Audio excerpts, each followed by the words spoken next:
friends, thank you all for tuning in to another episode of the April Lewis Experience. I hope you had a wonderful week and gearing up for an amazing week ahead. I am here with an amazing girlfriend of mine, Miss Ebony Hamlet. Yes, honey, you are amazing. She is the president of Space and Time, which is an event venue in Atlanta, Georgia. Ebony, first off, thank you so much for being on the show. And how are you, blessed one? I am well. Thank you so much for asking. I'm honored to be on April's show.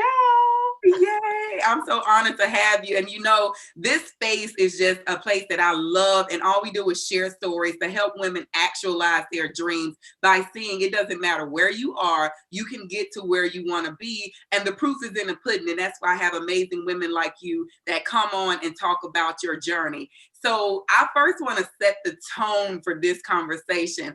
I want to hear from your perspective how we met each other. So in life, I feel there are no coincidences, right? Agreed. I happened to be at the airport. I was headed to Memphis. I met a young lady in the boarding area and our flight was canceled. When we weren't able to make that flight, it's just something about her energy that gravitated me towards her. I grabbed her and was like, hey, you want to go to the Sky Lounge? We can hang out there, get a drink. And she was like, yeah, absolutely. Come on. So we go and we're sitting there and I just noticed this beautiful queen. It happened to be April. And some kind of way we got you to come over. I don't know what sparked that conversation. Her beautiful hair, which shout out to it. You remember? Because I was natural. I had just grown out then. And I was walking to the bar. And it's interesting because the beautiful woman you're talking about is Sherry, who was the previous guest on the show. So you all go check out the interview with Sherry Ellis. But I walked up and I saw your hair and I was like, her hair is my hair goals. So when I came back the second time, I think at the same time we were getting ready to say something to each other. I was going to say, your hair is gorgeous. And you said something to me. And then like some kind of way I grabbed my stuff and came and sat with you all. Yes. And it was so magnetic. And it was like as though we had met in another lifetime. Like there was so much in common and just a really positive conversation to where I felt like I met a friend. Oh my goodness, I totally agree. And after searching for hours, seemed like it through my phone for that selfie we all took, that was November of 2019. It was November 28th because it was right after Thanksgiving. It was November 28th, 2019. At that time, where were you in life, personally and professionally? At that time, I had just left. Let's see, what month was this? This was November? November 2019, so before last year. Okay, so if this is in November, I had already left corporate America and I knew I didn't want to go back into another corporate job, but I was trying to figure out what was my next step and what was going to make me happy, right? I knew another job wasn't going to be it. At this point, I needed to have a career in something where I called the shots. And so entrepreneurship seemed like the only choice. Well, you said you wanted a career in a company where you call the shots? Right. Okay, we're going to come back to that because that's a powerful statement to make. You say corporate board, you were working for like a huge corporation that I'm sure if we say the name, everyone would know what you're talking about. And you were at the top pretty much, right? Right. I was at the top, but I was very lonely. They say lonely at the top. It's not a lot of us that look like me and that I had like things in common with. They were very much trying to get that company to the next level, whereas I was trying to get myself to the next level. I knew that wasn't my end goal, right? And that wasn't where I wanted to be anymore. So it was just finding my path, finding my right path. So what did you do to find your path? Because what you just said, you were essentially looking for your happiness. You had options. You obviously, I'm sure you had an amazing resume, amazing skill set, but you were looking for your path. your happiness, which takes courage to even consider that versus, oh, I got to just find a job because I need to pay the bills. I stay in Atlanta. It's not cheap here, blah, blah, blah, blah. So what did you do to find your happiness? How did you go down that path? Okay, so I didn't just jump into entrepreneurship. I've always been a planner, right? So I always knew that this was my plan B. So I have always been preparing for it. I was just waiting on the right sign to give me the green light, right? Yes. And so I hosted my family reunion here in Atlanta. It was a great weekend. I brought family from all over the US here. And at the end of that Sunday, which was brunch, my elders pulled me to the side and said, you need to think about doing this on a larger scale. Like, this is one of the best reunions we've ever had. Now, if you've ever hosted a family reunion, you know how stressful it can be. Yes, you have committees, but when you're the hosting city, everything falls on you. Yes. So an event space had been on my vision board for quite some time. And I went to Europe. I traveled to Europe and I just noticed that they had small, intimate spaces, but they made the most of those spaces. They didn't really have separate tables. They used more so farm tables and tables along the walls to make a space appear bigger.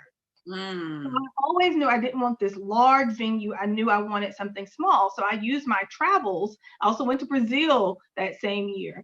And I used those travels to influence what I wanted my space to look like and feel like. And so I needed that, right?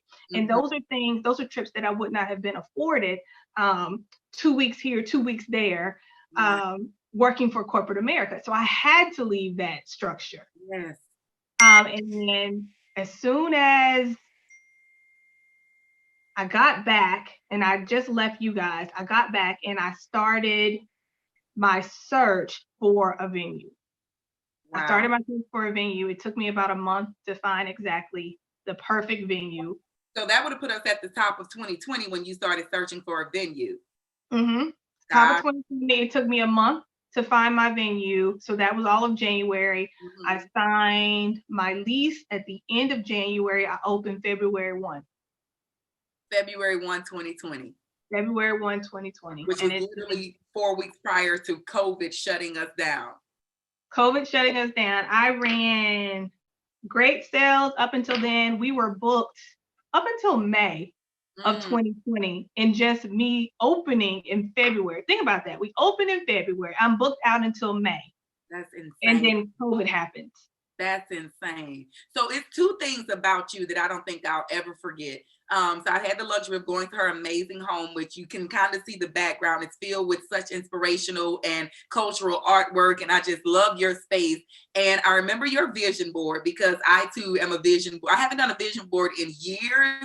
I do it in different types of ways now, but I do remember your vision board. And I also remember us having a conversation about your business plan. And I believe at the time you were in a group. I don't know if it was a course or a Facebook group, but you were in a group with other event planners. And I remember sitting over there, and I was in corporate at that time, hating my job, hating who I was working with. Not the, let me say that the right way because this is public. It's not hating. First off, that's a strong word. I was not where my heart wanted to be, because I like to do heart-centered work, and I like to be around people who authenticity is one of their values, and that was lacking in the environment that I was in. So a part of me wasn't, I wasn't alive. And I'm sitting there on your couch, and I was like, I've never really done a business plan to the point to where I feel like I could walk in it. I can leave these 6 figures and go into this position. So I vividly remember that day. And I love that you said that you were a planner.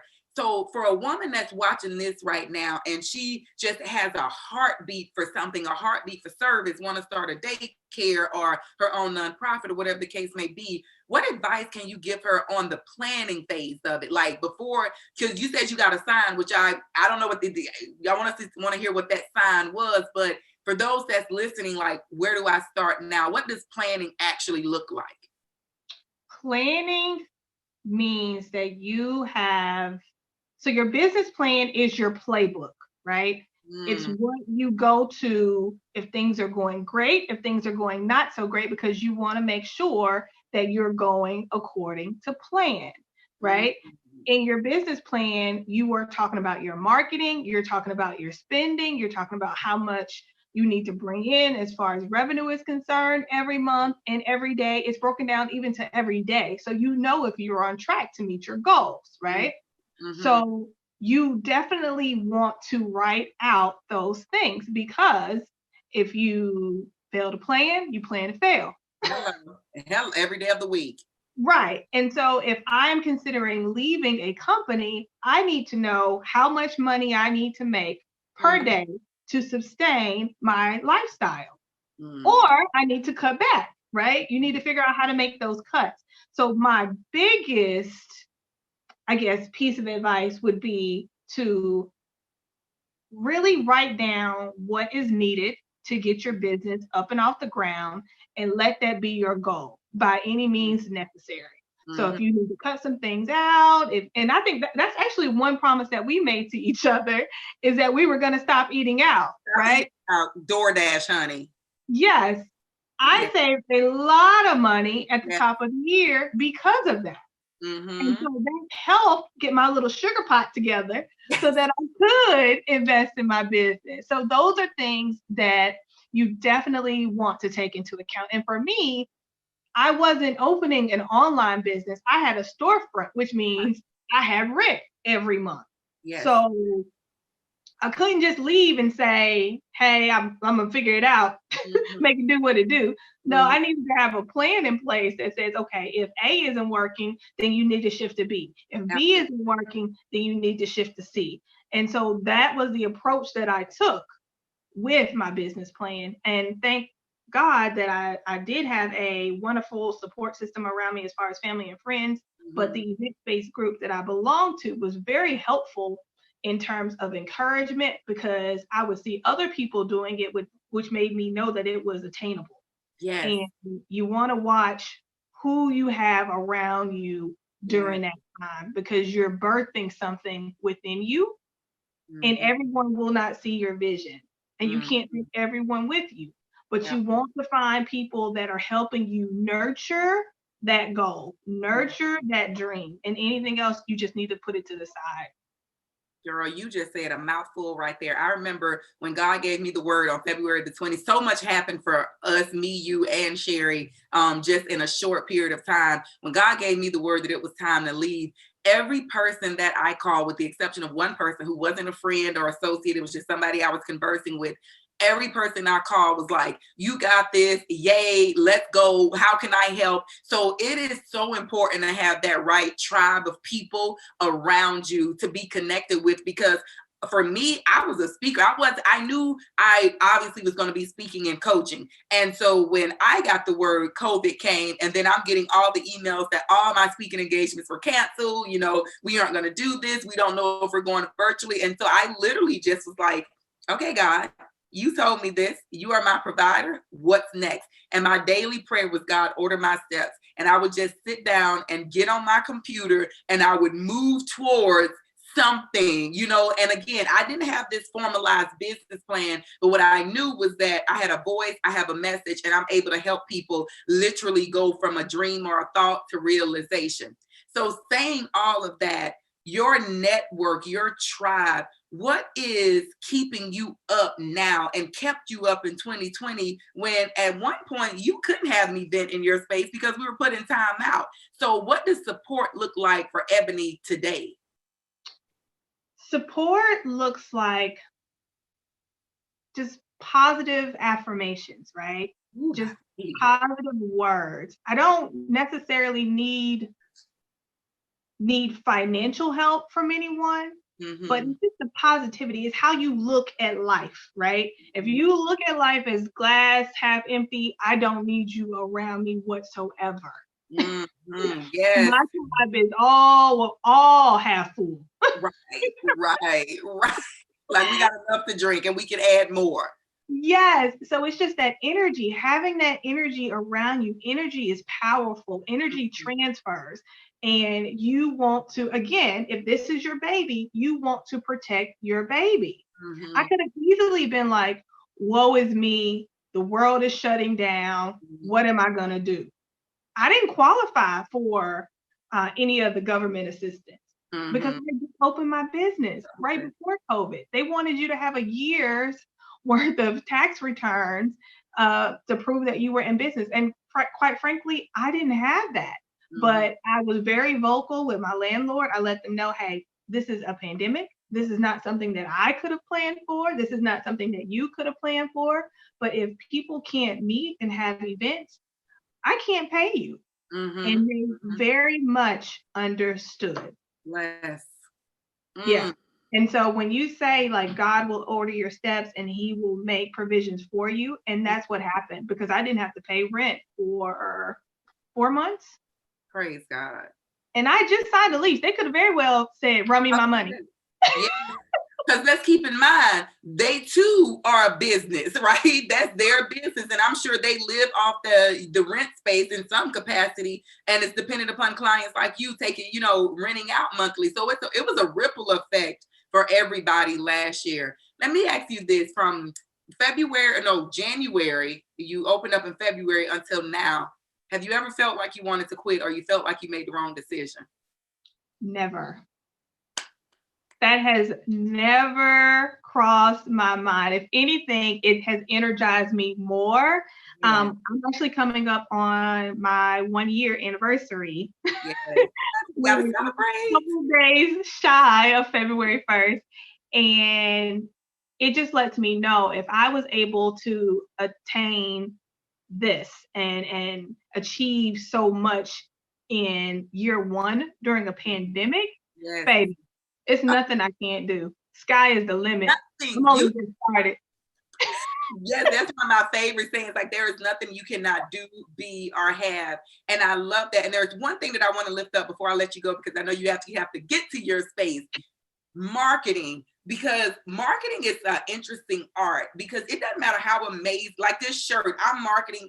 Oh my God, the sister named Michelle Grant, I believe, is in Colombia. Her shirt says Diva, driven, and I can't read upside down. Driven, inspiring, victorious, call to action. That last one is key, call to action, because you got to put action behind the dream. Right. And it's even in marketing, right? When you're marketing, you're saying, hey, my name is April Lewis and I'm a wellness coach, or hey, I'm April Lewis and I'm a corporate trainer. I need you to do something. So marketing for you, my friend, what was it? How did you go from being Ebony with the dream, Ebony got a building, to Ebony, I'm booked 4 or 5 months out? What was your marketing plan? What did you do to let the world know who you were? So my approach was, I never wanted anyone to forget that I have a venue. So that meant I need to market every single day. Because I never wanted to hear from someone in my circle say, oh, I forgot that you did that. No, baby, you're going to see every single day. Every day. Every day. Every single day, I'm going to hit you with this marketing. And I took marketing from a different approach, as I didn't want people just to see the space on my timeline. So just the building on my timeline. I want to capture emotions. So you may get a vision of a beautiful pregnant woman. You may get a vision of balloons, celebration. I wanted things to evoke emotion. So it's not just the building, tables, chairs. So that was the approach that I took for my space. I thought you were able to give a little shout out about your shirt. I want to give one to another sister-owned business. This is Untouchable Creations. So thank you so much for this. What creation? Untouchable Creations. Untouchable Creations. I love your shirt. Thank you. She made all of my business shirts, and this sister did this. Like, she's amazing. That's all I have to say. She's amazing. So I need to get in touch with her, because I need some t-shirts for sure. Oh yeah, I'll send you her contact information. Absolutely. Please do. But yeah, that was the approach I took for marketing. So you want to promote every single day. And one thing I saw that a lot of people do online, they hide prices. Ooh. They won't tell their clients what the prices are. And I'm the total opposite, because I don't want you to be surprised when you call us. I don't want you to be sticker shock. I want to qualify you or disqualify you off top. So you're like, okay, I can afford this, or no, I can't. Because at that point, we're just wasting each other's time. Honey, you are a true president. You are a true executive. One of the things that Les Brown, my friend and coach, always tells me, April, you got to work with OQP, only qualified people. So do you have the buying power, or do you fit my avatar? Do I fit your ideal coach or consultant, right? So qualifications are key. So with that being said, I feel like you dropped so many amazing nuggets. One, you had a dream, and corporate America freed you to walk into your dream, and then you made a plan. So you did the due diligence of sitting there, and I love that you call a business plan a playbook, because I'm an ex-athlete. Well, I'm an athlete. I'm gonna keep it current. I'm an athlete, right? Because I'm actually going to start back playing basketball, and all we need is that playbook. Now we may have to change it up, but we come back to it as a reference point, so you have something to anchor in. You got to put yourself out there. It's not easy marketing. It's not easy hitting record and turning your guest room into a studio so you can be on camera for the world to see and for people to look at you. It's not easy, but you have to do it. And more than anything, Ebony, I love that you said this is your baby. And when you think about a baby, you don't let your baby, I don't have children, right? But we've been around babies. You don't let everybody around your baby. You don't let everybody hold your baby. You don't leave your baby everywhere. And every day that baby needs to eat, sleep, be clean, and be changed. So I appreciate the golden nuggets that you left with us today. And before I let you know, I must know, my friend, what is your favorite saying? Ooh, my favorite saying, and this comes from my mom telling me this as a child, but everything that glitters isn't gold. So everything that glitter ain't gold. Right. So you may see the accolades that a person is receiving, but you don't know how much they were in the trenches to get there. I can't compare myself to someone that's been in the game 3 years. I'm just on my year 1, but I can look at them as a inspiration, right? And so that's what I took from there. Like, yeah, it looks beautiful over there, but you don't know how much work went into that. You don't know how many sleepless nights went into that. You don't know how much I had to go clean the space myself. You don't know how much we had to clean toilets. Yes, all the things. All the things. Look, that's the nitty-gritty part of owning an event space that people don't think about. Like, yeah, like you may have to plunge a toilet here or there. And that's okay. That's okay, because eventually you will get to a point where you can pay somebody to do that. But at the beginning, it was just me. You gotta do what you do. Everything that glitter is not gold. But one thing about it, girlfriend, you are glittering and you are gold. From the moment I met you in the Delta Sky Club, you have been consistent. You have been grounded. You have been positive. That amazing smile that illuminates every space that you're in. And I just honor you today, and I appreciate you and all that you shared. You just don't know. You gave me more courage than I think you'll ever realize, because I'm like, I can do this. And when I called you and said that it was done, you were just like, yes, like you were part of the tribe that, I mean, and I'm serious about that. You let me know that I could do it. You was like, all we need is a plan, and so just shout out to you for being the beautiful Black woman that you are, that is committed to who you are. You own the space that you're in, and even your space has been a blessing to me. I've shot a commercial there. One of my coaching programs is going to be airing on Roku, and we're promoting it. And we did it in your space. So this is what it's all about, man. It's all about tribe. It's all about connection. It's all about women helping women. So Ebony, how can anyone get in contact with you, especially in the Atlanta or surround or anywhere, because we travel to do events? How can they get in contact with you? We'll definitely have all your contact information down in the comment section. But where do you want to lead people to stay connected to the amazing Ebony Hamlet? Oh, awesome. So you can catch us on our website. It's www.space, S-P-A-C-E, the word N-I-N, the word time, T-I-M-E, A-T-L, short for Atlanta.com. I love it. And remember, girlfriends, gold, glitter, everything that glitter is not gold. Remember that. But we want you to be gold. We want you to glitter. And more than anything, walk your truth, stay in your lane, and always, always reach for the stars and seek your happiness. And remember, there is nothing that you cannot do, be, or have. You got this. We'll see you next week. Have a wonderful week ahead.